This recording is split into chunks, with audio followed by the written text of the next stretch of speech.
Now the next one is really interesting because it kind of gives us a kind of a large console experience. We see a lot of people prefer mixing on large consoles. I'm just going to activate my quick link, and I could just choose to see only what we call the channel strip. So we'll make this a little larger here.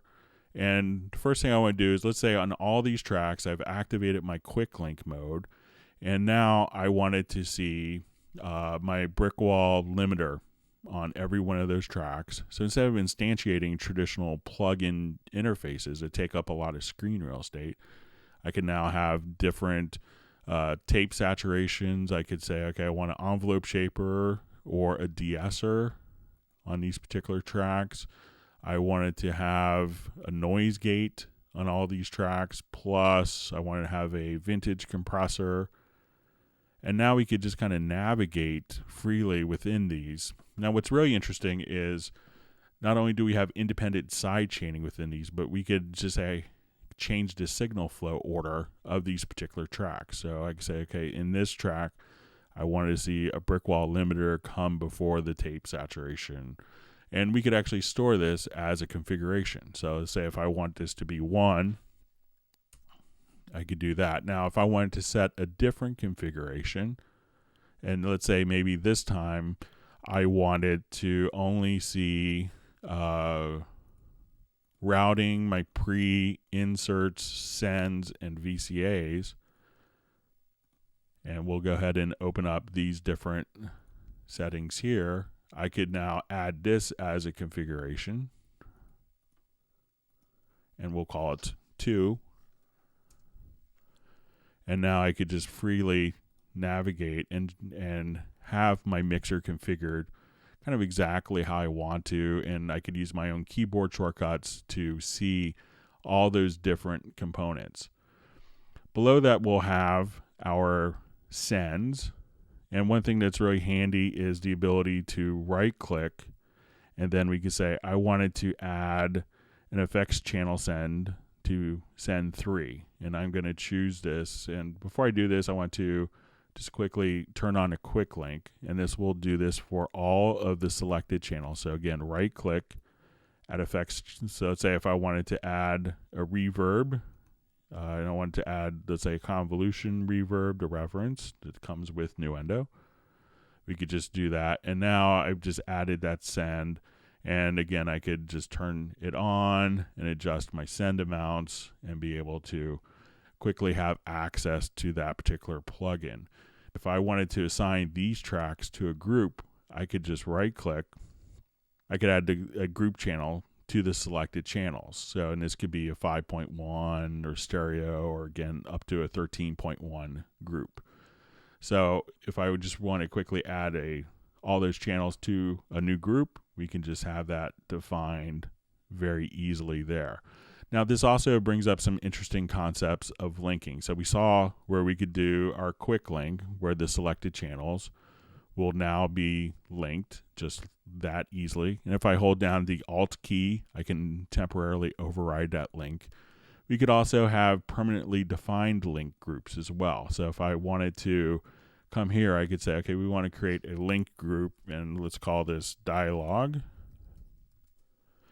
And in this link, I could say I want the EQ and volume to be linked, but not the panning, sends, or inserts. So you could pick different components of which will actually be linked together. Kind of going down, we have direct routing, which will allow you to route to multiple destinations. So if you have different stem groups set up, and one of the secrets here is if you actually just kind of come to the mixer here, you could actually say we want to make sure that direct routing summing mode is on. So now we're able to send to multiple destinations.